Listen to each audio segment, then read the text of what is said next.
Well, COVID itself continues at fairly high levels with significant numbers of deaths, large numbers of people in hospital, and a lot of people out sick from work.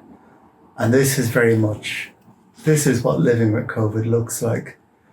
So we don't know what's going to happen, but the expectation is this will continue for perhaps quite a few years to come. There's no sign at the moment that there's any very different new strain coming along. There are new strains emerging, but they seem to be just variations on the strains we have at the moment. And the good news about it is that we have a high vaccination coverage rate. We don't have enough people getting boosters, so we need to up that substantially. But vaccination plus or minus boosters does reduce your risk of dying, does reduce your risk of being seriously ill with COVID. So that's very positive.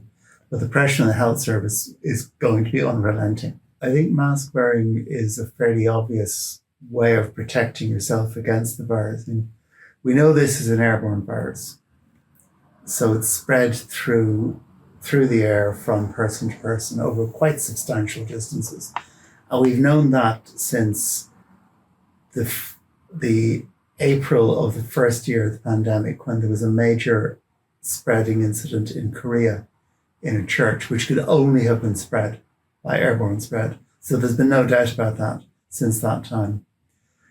To deal with that, we need to do three things. We need ventilation, so we're bringing in clean air from outside. We need air filtration, which removes stuff from the air and particularly removes virus particles and has been shown to remove virus particles. And we need masking. And what masking does is it reduces your risk of spreading the virus to other people a bit. It reduces your risk of getting the virus from other people a bit. And if you're wearing a mask and surrounded by people wearing masks, the risk of transmission in that group goes down quite substantially. We'd hoped the vaccines would prevent transmission. They don't prevent transmission. They probably reduce transmission a bit, but not very much. And that's just unfortunate, but that's the biology of the virus, and that's the virus we've got, rather than maybe the virus we would like to have. So unfortunately, I managed to acquire it in December, but I was sick for about a week. I was quite sick for about a week, but I made a good recovery afterwards. So I'm feeling pretty well now. I'm still feeling a little bit tired, but nothing very dramatic, fortunately. It's not going to be a crisis. It's just going to add substantially to the cost of the health service. It's going to reduce the quality of life of a large number of people. We've seen syndromes a little bit like this, what's sometimes called post-viral fatigue syndromes, for many, many years. They're well documented, for example, after influenza. But it appears that long COVID is a little bit different from the other syndromes. It certainly affects more people. And the range of severity of symptoms is very, very wide. Some people are severely disabled with long COVID.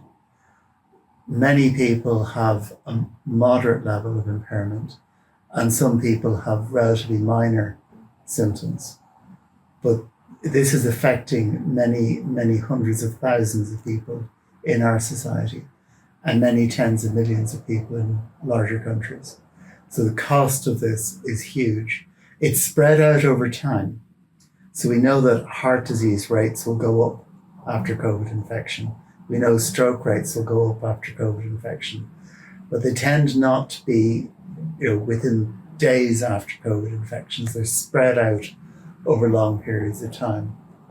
And we're only beginning to grapple with the complexities of what this virus does. Now, my background is not in virology and cell biology, but reading what my colleagues are writing about it, the range of things this virus does to our immune systems, to our bodies, is quite extraordinary.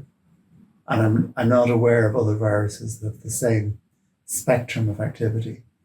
So we're only really beginning to explore what this virus does to people. But unfortunately, as we find out more and more and more, so far the news has not been getting better. it's been getting worse. So what we would say to everyone is it is absolutely worth avoiding COVID, even if you're only going to feel a little bit unwell for 3 or 4 days. That's quite a significant cost if everyone in the whole country gets that. If everyone got sick for 5 days, that's 25 million days lost. That's a lot of time. It's a lot of things people could do better. It's a lot of schooling lost. It's a lot of work lost, a lot of productivity, a lot of fun, a lot of holidays ruined, a lot of family events spoiled. And that's the very lowest estimate of what COVID does. The reality is much worse than that.